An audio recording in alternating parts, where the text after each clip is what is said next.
Hello all of you. Welcome to the 31st lecture on the course on analysis and modeling in chemical engineering. In this week, we will talk about numerical methods of solving equations. We will start with algebraic equations which are linear in nature, and then algebraic equations which are nonlinear, which are more difficult to solve. Then we will talk about a simultaneous solution of a set of algebraic equations, both linear and nonlinear. Then I will talk about the solution of ordinary differential equation and a set of ordinary differential equation, and I am going to conclude with the solution of the partial differential equations. Right? One thing that is amply clear from the recent developments in computer science and AI/ML and now LLM is that numerical solution is barely the problem, right? But if you go back, let's say 30 years ago, when the computers were in its infancy, or even before that, then there were basically two bottlenecks whenever we develop any kind of a model. The first bottleneck is when we define a problem, then we have to analyze it and develop a mathematical model for that. Let's say in the just last class, I discussed about biscuit making. So there was a problem statement of the recipe of how the microwave functions and how biscuit is made. And based on that, we come up with a set of equations defining that problem, that is called analysis part. That was the major bottleneck, right? But the other bottleneck also was like, how do I compute? That means, how do I solve those equations? And there was a great emphasis on developing quantitative methods. Prior to computer era, things that I can solve on a calculator or manually were given importance, and therefore we had many iterative methods and things like that, which can be used with pretty much on a calculator or maybe on a computer where the computing power was very premium. Right?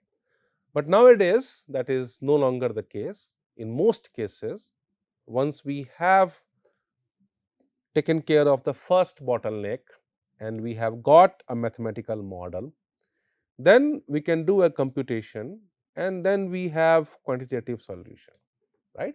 And I have purposely taken this picture from a book back in like 1970s just to indicate how this has changed pretty much once the computers arrived.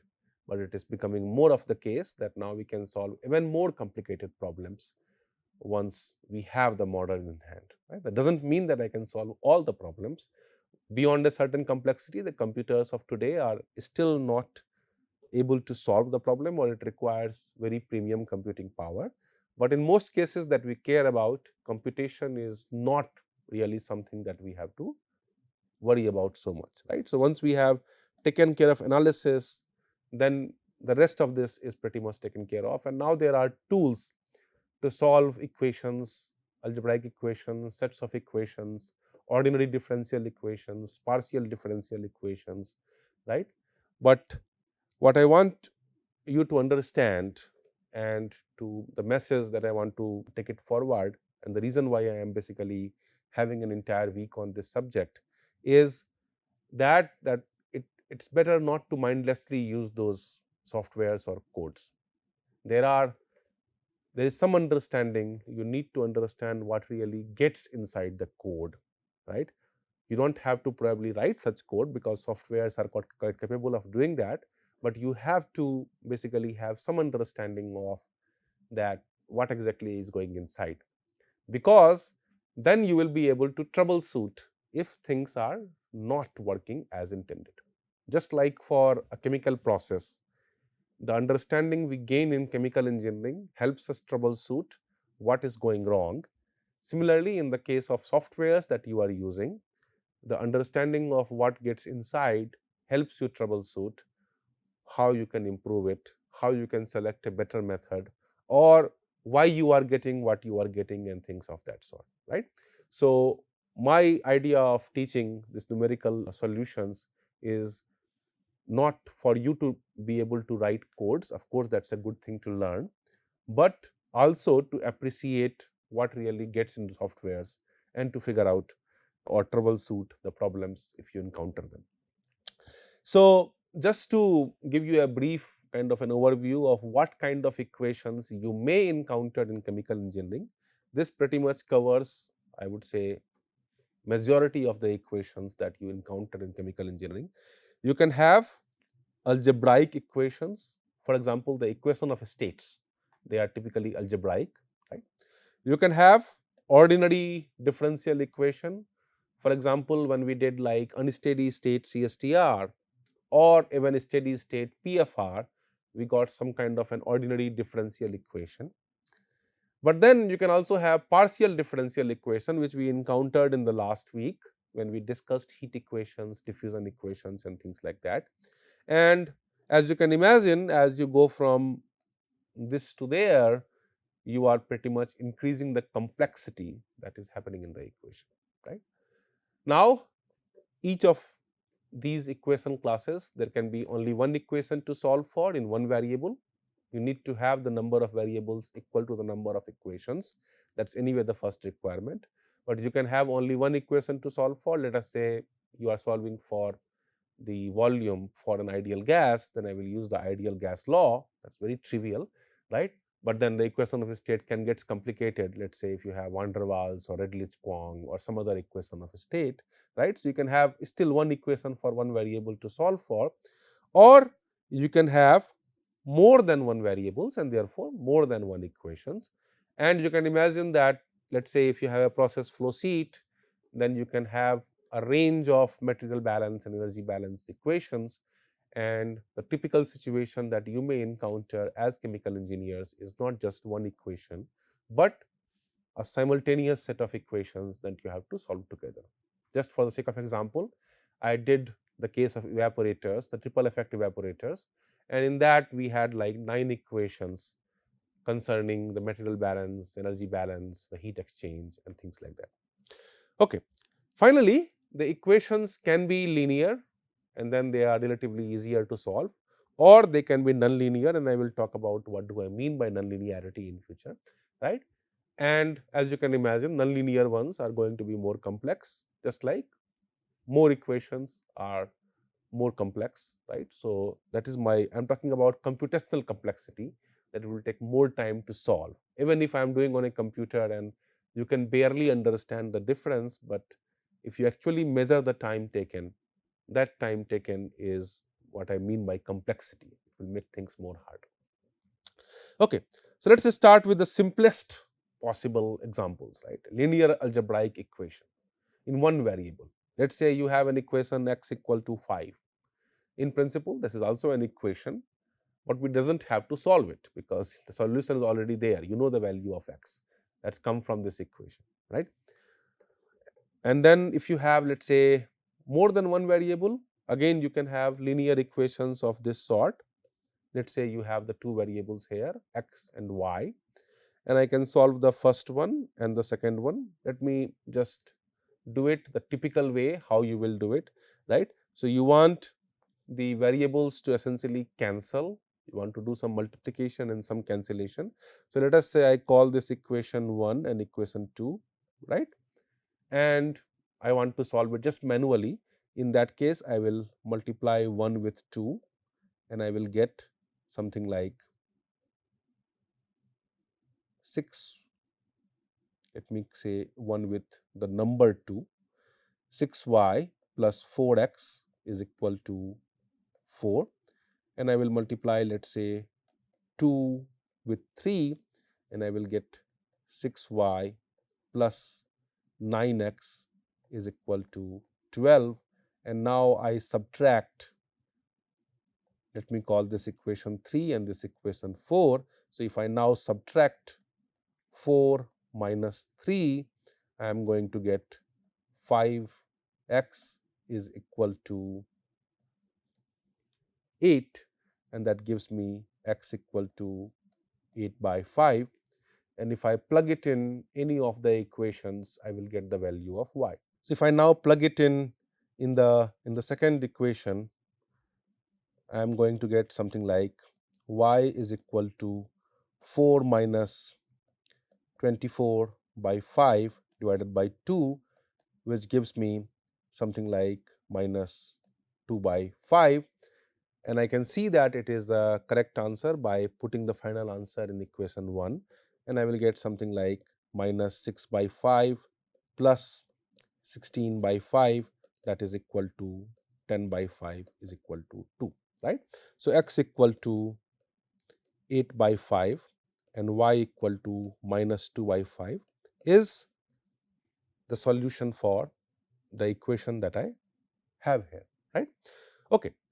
So this is the way we will do it on a manually, but I want you to see like how you will do the same thing on a computer, right, and I will discuss like how to do on a computer, but you can imagine that it will not be very difficult to solve, because if I can do it manually, probably it should be easier also to do on a computer.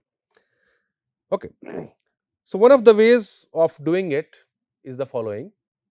Both of them are pretty much equation of a line, right. So I can plot the lines pretty much, and the intersection of the two lines pretty much gives you the solution of that equation. You can see that this should be something like 8 by 5, that is minus plus 1.6, and this should be something like minus 0.4, which is the value of y, right. That's the reason I am calling it linear equation, because they can be plotted like a line, and the intersection of the two lines give me the solution. This is the graphical method of solving it. It's still not the method computer will use, right. Now let's say I want to just to demonstrate what is going to come. Let me think about an alternate way of doing it, right, or rather non-intuitive way of doing it, right, and this particular idea we will find use in the things to come, right. Let's say if I did not do that. Let's say, for example, I just started with the first equation and I got a solution that satisfies the first equation, right. And now using that solution, I basically compute the new value, right, using the other equation, right. So let's say, for example, I have 3y plus 2x is equal to 2, right. So let me just put here x equal to 3. In that case, I will have, for x equal to 3, I am going to have y is equal to 3 minus 2x, which is 3 minus 6 divided by 2 minus 2x, 2 minus 6 divided by 3, and that gives me minus 4 by 3, right. Let us say now I use the second equation to get the corresponding value of x, right. So I want to put this value of y in the other equation. So I started from the first equation, and now I am getting the new value of x from the other equation. What is that going to be? It is going to be, we have 2y plus 3x is equal to 4, and now I want to plug in y is equal to minus 4 by 3 there. So I have something like x equal to 4 plus 8 by 3 divided by something like 3, right, and that will be something like 20 by 9, let's say, right. Now let's say if I repeat this process, right, and I use this value of x in the first equation and get the new value of y, right, and if I keep on doing it, right, do we hope to get the solution by this means, right. So again, I start with one solution of any arbitrary one solution of the first equation, then I got the corresponding y, and for that y I use the second equation to get the corresponding x, right. So clearly whatever x and y I am getting in this process, these are not the actual solution, these are some kind of guesses of the solution, right. So once I start from here, so here we have, let me call this some x0, just to say that this is my initial guess, x0 and y0, I guess these values, After guessing this values, right, I get the corresponding value of the x from the second equation. Let me call that new value x1, which is, by the way, happening for the same y. So, y1 remains y0. So, essentially what I did, this point is my x0, y0. This was my initial guess. And when I used this y to get the new value of x, I basically came to this point, which is my x1, y1, right? And x1, y1 is somewhere here. Y1 is same as y0. And using this, now I can go ahead and put it in the other equation that will give me a new value. Let me call that x2, y2, and then I can plug it in again in this equation and I will get something like x3, y3. So, more like kind of a ladder. I am going from this initial solution to somewhere here, and this point is actually my true solution, right. So, this is an example of an iterative method that I am essentially kind of developing from here, right. And what this iterative method essentially is doing, that I start with an initial guess and I am improving my guess in, I would say, some kind of an iterative fashion. In every step I am having basically a new guess of x and y, right. So, let me write the algorithm. So, we guess x0, y0, right, and now put in equation 2, and that gives me the new value x1, y1, and then put in equation 1, that gives me x2, y2, and I basically repeat this process. So, x3, y3 will come from here, and x4, y4 will come from there, and I basically keep on doing this. I basically keep on doing this, right. And I hope that by keep on doing it, I am going to get a solution to the equation that I am basically interested in, right. So, basically this process has to stop somewhere. When do we stop? When we see that my new solution, let us say xn for n steps, is close enough to the previous solution, and my yn, the new solution of y, is close enough to the previous solution.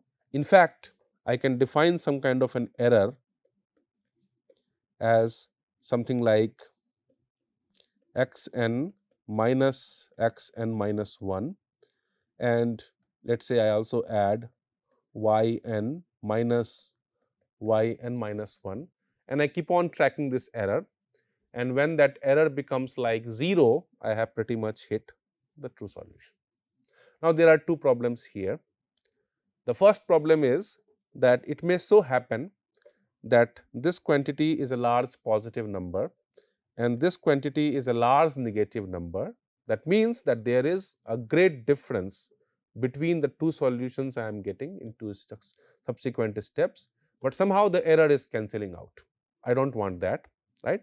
So, one possibility is that I will basically sum the mods of this, that is slightly better, right. In that case, whatever sign is there, that is taken care of. So, if it is large positive thing, you have a large number here, and if it is large negative thing, also it is a large positive number there, and the error is large enough. Or I can do little bit more smartly, and I can say something like xn minus 1 squared plus yn minus 1 squared, right, and that will automatically ensure that the errors are squared and they become positive, right. So we can define errors like this and we can keep tracking, and then we have an iterative method. Now the point is that why are we doing this? Because we already could have solved it more easily. In fact, even on computer, even if we are not plotting the graph, there are easy methods to solve it, right. The reason we are doing it is because we are setting the ground for what is coming next, right. Okay.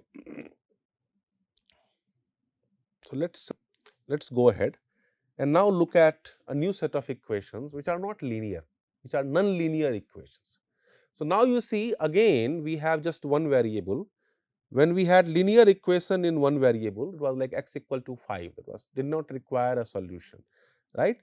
But now we have x square minus x equal to 2. It's a quadratic equation, and of course you know how to solve it, but it does require a kind of little bit of effort, right. So how you will do it? You will write it as x square minus x minus 2 equal to 0, and you have the formula for the root minus b plus minus b square minus 4ac by 2a, and b is equal to minus 1 here. So you get 1 plus minus 1 plus 8 by 2, and that gives you 1 plus minus 3 by 2, and now you have two solutions. One solution is 2 and other solution is minus 1, and again you can put it here and convince yourself that these are indeed the two solutions, but it required some effort. You can imagine now we had a cubic powers. Now that is going to be more difficult. Let's say you had like some exponentials or sine functions, like the example I am showing here. It is going to be more complicated. And now you imagine that you have more than one of these variables, that means more than one equation, and you can imagine that it is going to be even more complicated. So now we have a problem that is already something where I probably require a computer to solve it. Okay, let me use the same idea what I have just developed to solve this kind of a thing, that is my iterative method, right. You can imagine that it is requiring a manual effort. So again I can use a iterative method, and we do have a iterative method. That is, I am starting with a guess and I am improving my guess by putting it into that function. So let's say I want to solve just one equation now, that is f of x, right. What will I do? I will guess the value of the solution, right. So let's say I guess the value of solution here. This is my x0, and now I am working is only one variable, right. And for this value, let me figure out the function value, right. And that function value I want to basically put it as the new value of x. In order to do that, I first write the equation in this form, x equal to f of x. So let us say x is equal to x square minus 1 is the equation I am trying to solve. Then this becomes f of x. Let us say I start with some arbitrary guess, x0 is equal to, let's say, 2. Then I will put it in this function, and I will have x1 is equal to 2 square minus 1, and that gives me 3, right. What is going to be my x2? Again I will put it in the function. This gives me 3 square minus 1, and that is equal to something like 8, and so on, right. And I have to keep on doing it until x becomes equal to f of x. Okay. What does this amount to, right? So once I have found this f of x, I want to set it equal to x, and in order to do that or facilitate that, I basically draw this line. This xc is equal to x, where xc means the calculated value of x, and that is equal to x. So I am basically drawing a line at 45-degree, right. So this becomes my new value of x. Let me call this x1, right. So what I have done, I have set fx as the new value. So since I am in this line, along this line we have, at this particular point, we have fx is equal to x1, right. And what is fx? Fx is at x0, right. Now again I find the corresponding value of the function. Again I do the same construction, again I do it, and I hope to hit this point which is my true solution. Right? Keep in mind that I am doing it just for one equation now in one variable, not like multiple equations in the previous case what I was doing, right. Okay. Now the example which I gave was like a nice kind of an example because I was going towards the solution, right. And when that is happening, I can say that my method, the iterative method which I am doing, it is having some sort of a good convergence, right. So let us say if I start from here and I am pretty much going like this and I am eventually hitting this circle, that is my true solution. That need not always be true. It depends on this function f x. So, I am setting basically my calculated value of x as this f of x because I am trying to solve the equation x equal to f of x, right. I can write capital X just to keep it the same, right. So, I am just doing that and I am fortunate enough that it is going towards a solution. You can have other kinds of behavior. You can, for example, have the true solution very far from your initial guess. Of course, the initial guess you do not know, right. So, you will make an arbitrary choice.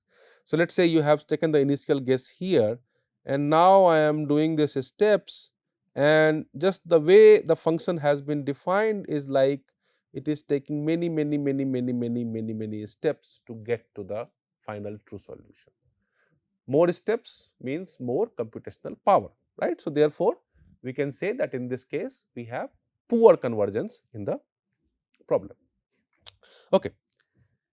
This is not that bad, right. What can also happen is something like this. Let us say if I start with this guess x1 and I find the function value, and now I move to the line so that my x becomes equal to f of x, and now I get the new value of x, and for this value of x I repeat the procedure and I pretty much go back to the same value of x I began with, right.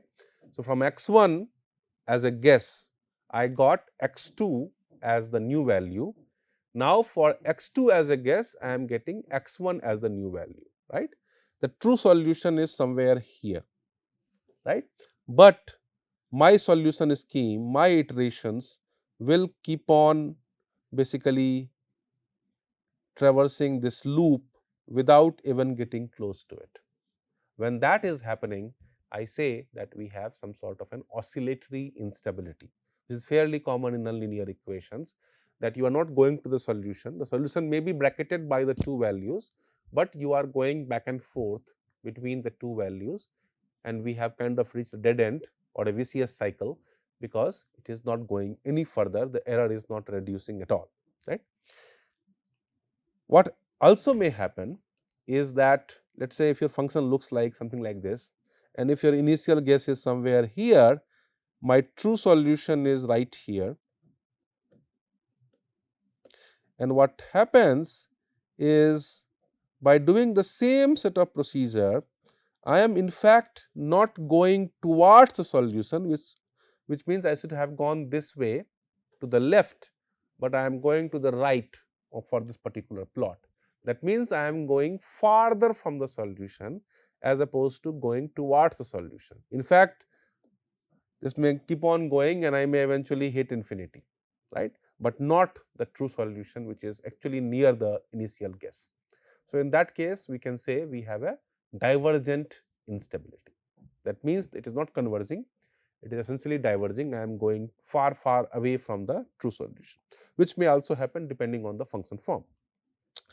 And finally, we can have possibly the worst of all, we can have like an oscillatory divergence, right.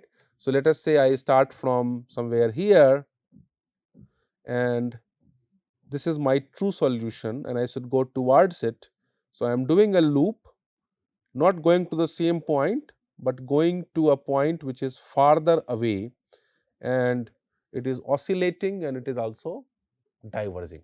So in that case, what we have is some sort of an oscillatory divergence, right?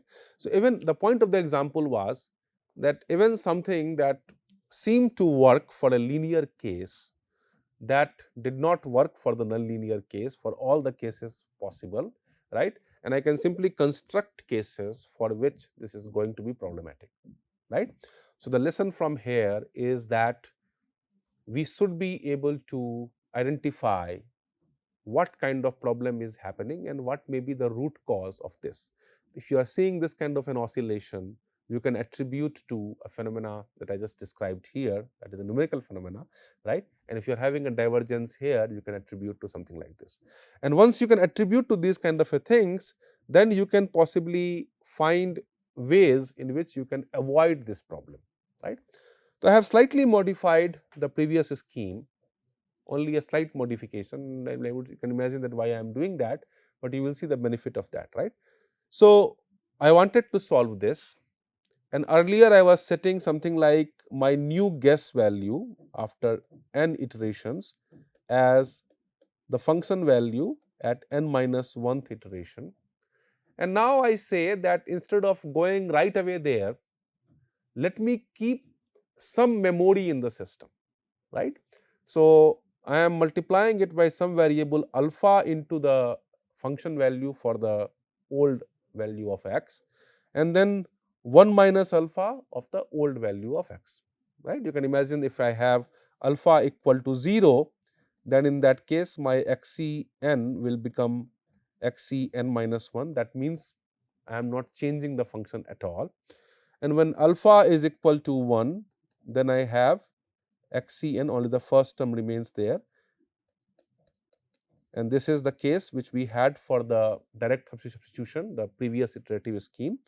And anything in between 0 to 1, that is, I am basically iterating between the old value and the new value given by the function, right?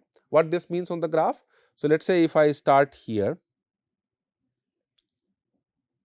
and I get this function value, now I do the construction first. What I would have done in the direct substitution, I would have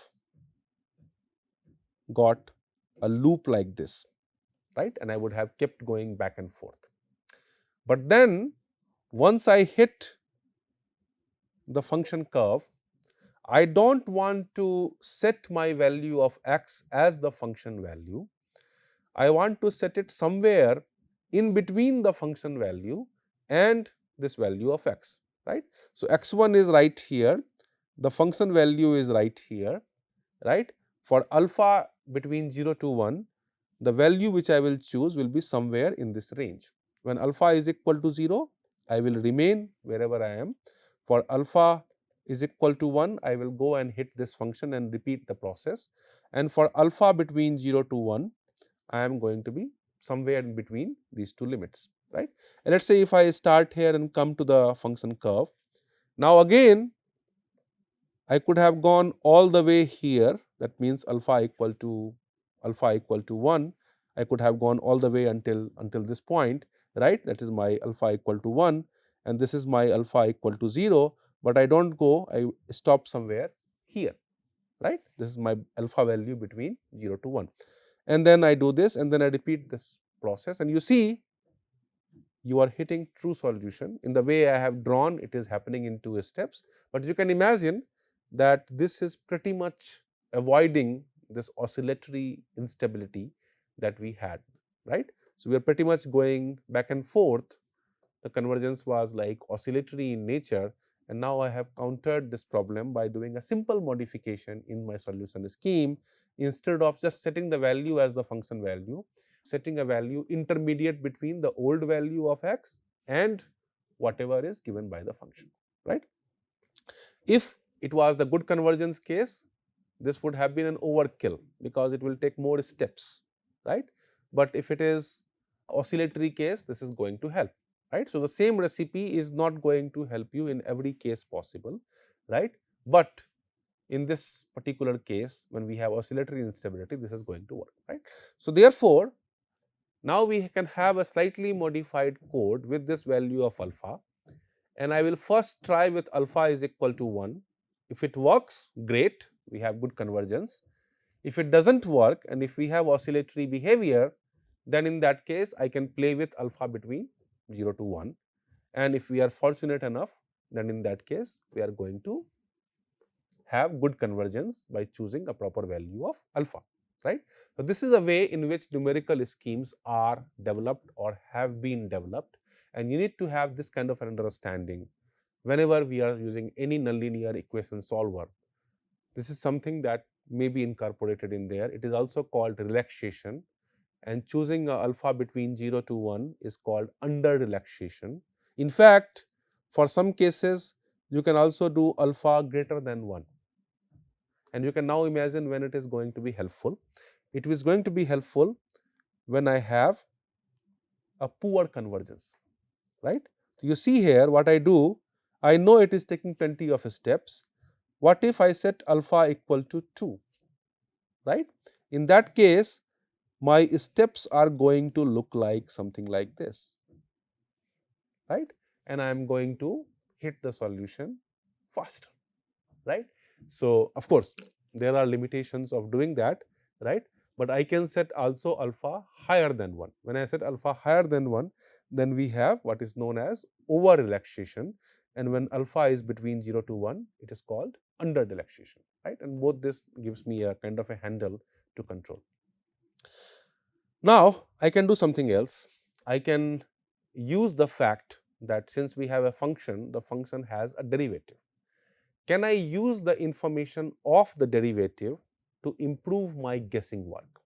And this is exactly what we do in the Newton Raphson method, right? Now, just for the sake of like being consistent with the Newton Raphson method, now I will write the equation in a slightly different form. I will write in the form f(x) equal to 0, and I will start with again a guess value of x1, for which the function value is right here. And my true solution now, since I have chosen the function form as f(x) equal to 0, is when it crosses the x-axis, and that is somewhere here, right. Now, what if I take the slope at this particular point to guide my guess, right.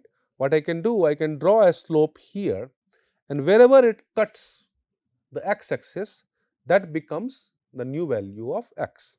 Again, I will start from here. I compute the slope here, and again I go here, I compute the slope there, and you see within 2 or 3 steps for the graph shown here, I am hitting the solution, right. So, now what I am doing, I am using the slope that is can be obtained easily for many cases to basically guide my guessing. How it is helpful? Because slope tells me where the function is going. It is information regarding the curvature. If you think about it, all the cases that we had previously where we had instability or poor convergence or good convergence or oscillatory convergence, all of them were corresponding to a shape of the function, right. So, why not incorporate the information on the shape into our solution scheme? And one of the ways of doing that is to use the estimate of slope, right. So, just to put it in practice, what I have just done, so my x2, let me see here, so I have drawn a slope and it goes here. So, my f prime x1, that is my tan theta, is this one, which is my f of x1 divided by x1 minus x2, right, and this becomes x1 minus x2 is f of x1 by f prime x1, and that gives me x2 is equal to x1 minus f of x1 by f prime x1. Keep in mind that in this case the slope is positive. If the slope is negative, that has to be considered accordingly, right. And now we can extend this scheme. X3 is going to be x2 minus f of x2 by f prime x2, and in general therefore I can write that after n iterations the calculated value of x, xcn, is xc n minus 1 minus f of xc n minus 1 by f prime of xc n minus 1. So, wherever it is possible to compute derivatives, this is a more suitable manner to get there without having the problems that we had earlier. In most cases, this method is going to avoid whatever problem we had with the simple direct substitution or partial substitution even, right, because we are incorporating the information on the derivatives, right. Keep in mind that computation of derivatives may not be always easy, but when it is out there, then we can possibly use it and improve our iterative scheme. So, with that, I want to conclude the discussion in this lecture.